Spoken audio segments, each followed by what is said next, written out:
It's involving some news that broke yesterday involving Shannon Sharpe, my colleague at ESPN, and my friend. If Shannon Sharpe had simply listened to his friend Monique, he probably wouldn't be in this mess. You don't need no 26-year-old girl. You don't need no 36-year-old girl. I do. This is your auntie talking to you. Take your old ass and get you an old bitch out there that can love you old. Are we living in a simulation? Because the foreshadowing, it's a little insane. Reports it's somebody that he met in 2023 who was 19 years old at that particular moment in time. You trying to hang out with these young bitches and you can't do it, Shannon. You just can't do it. Gabby and Tony Busby want $50 million. What they're getting is sued for defamation and trying to take me down. I knew information about this Shannon Sharpe lawsuit would keep rolling out, and I wanted to make sure I could grasp the situation before making a video. And I was right, more info did come out since Monday, but I do not have a better understanding of this situation. I know picking a side and jumping to conclusions is what we do, but I advise for both parties involved to just wait before you fully form an opinion. Because this isn't even close to being done.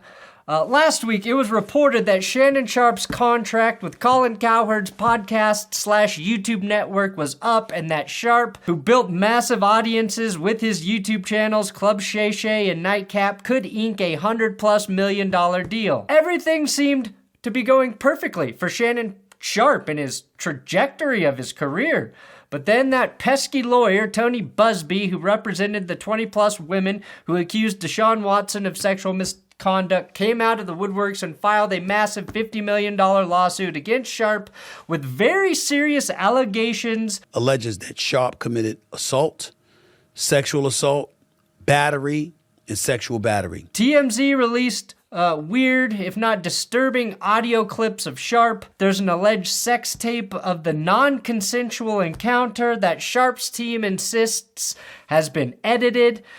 During the NFL season, Sharpe accidentally live-streamed the audio of himself having sex. We all remember that.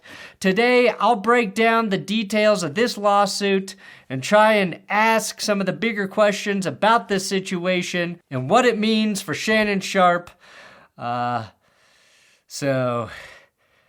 Shit. It's another episode of Law and Order Sports, isn't it? One I don't really want to do, to be honest. Let me start with this. I like Shannon Sharpe. I've always rooted for Shannon Sharpe.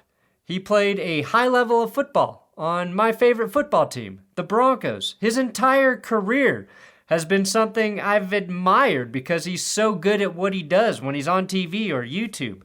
So when you root for somebody like that, it becomes hard for you to objectively look at a situation like this because you want that person to be innocent, to be cleared of what they're being accused of. And there's a chance that's true and that happens.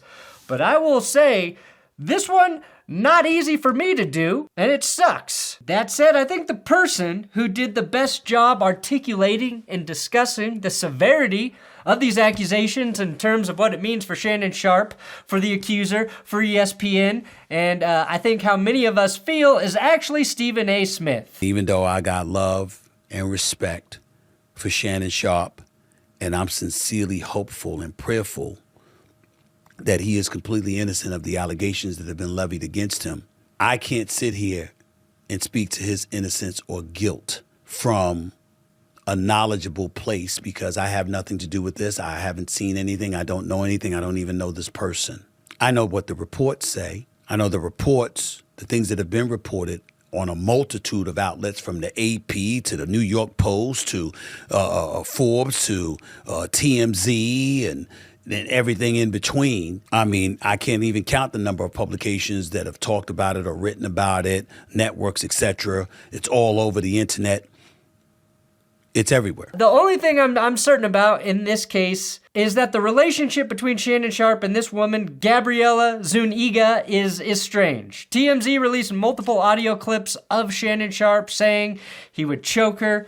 There are clips from conversations where we're left wondering what the context of the conversation is, but the complaint states that Shannon Sharpe and the woman, identified in the lawsuit as Jane Doe, met at a gym and began what was called a rocky but consensual sexual relationship at the beginning. The lawsuit then claims that Sharpe was recording their sexual encounters without Jane Doe's knowledge or consent.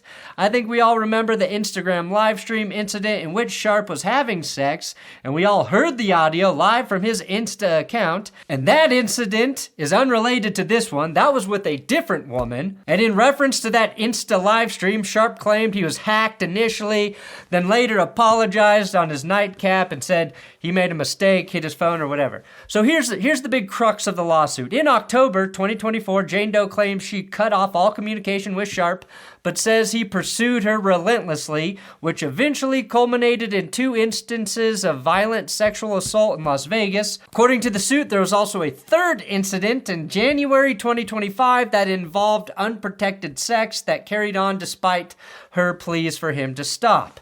Now, I mentioned the woman was identified as Jane Doe in the lawsuit. Her identity was revealed when Sharpe released information about this situation. That's when we learned her name, and his side revealed she was an Instagram and OnlyFans model. I think we should note that this is a civil lawsuit and not a criminal charge, which means they are seeking financial damages. The woman's seeking $50 million in damages regarding sexual assault, battery, and emotional distress. This all comes just a week after reports emerged that Sharpe was in talks for a new deal with this podcast worth roughly $100 million. It's also been revealed that Sharpe was willing to settle this for $10 million when this was brought to his attention back in February. Sharpe's legal team and Busby have been at this since February, but when the settlement and the mediation failed, it became a battle in the court of public opinion. David Sampson actually did a good job breaking this down about the $10 million number on Dan Le Batard's show. If he's being sued for $50 million, stay with me here, Dan, and the lawyer says, Shannon, there's a 10% chance of this happening, of the victory against you, of you losing. 10% of 50 million is $5 million. That means the value of the lawsuit is $5 million. But the legal fees are going to be $8 million, no matter what. If you have no liability or if you're found liable for 50 million, you're going to pay me $8 million. That's a total of $13 million. That's when you go to the other side and you say, I'll give you 10. That doesn't mean I did it. Doesn't mean I didn't do it. It's called a nuisance settlement amount, and it's discovered through a simple math equation based on probability. And that's all it does. So when the 10 million was offered, now people go crazy. Oh my God, how can you be so stupid as to say you didn't do it and then offer 10? That's how. Shannon Sharpe released his statement on social media saying, This is a shakedown. I'm going to be open, transparent, and defend myself because this isn't right. This is all being orchestrated by Tony Busby, who has targeted Jay-Z. Tony Busby targets black men, and I believe he's going to release a 30-second clip of a sex tape that tries to make me look guilty and play into every stereotype you could possibly imagine. That video should actually be 10 minutes or so. Hey, Tony, instead of releasing your edit, put the whole video out. I don't have it, or I would myself. You know what happened, and you're trying to manipulate the media. The encounter in question took place during the day at her invitation, and now that appears to be a deliberate setup. Sidebar, how do we feel about denying rape allegations in front of your YouTube subscriber plaque in a Denver Broncos helmet? Because I don't think I like it. Gabby and Tony Busby want $50 million. What they're getting is sued for defamation and trying to take me down. Sharpe is essentially calling this an extortion attempt on the part of Tony Busby. Sharpe is imploring him to release the entire thing rather than just a 30-second cut. That makes sense.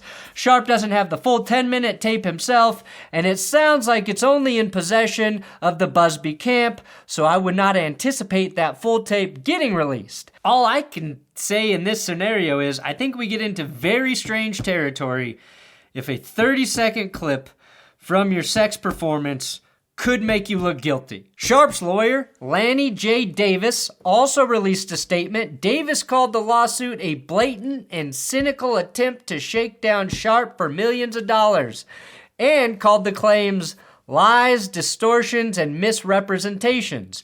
As for the sex tape in question, Davis called it a secretly recorded video of a consensual sexual encounter that has been heavily edited and taken out of context to portray the event as non-consensual. Busby and the woman also refused to provide Sharpe and Davis with a full and unedited version of the tape, according to the settlement. And as I'm saying, Sharpe and Davis, what are we, going back to the 98 Broncos?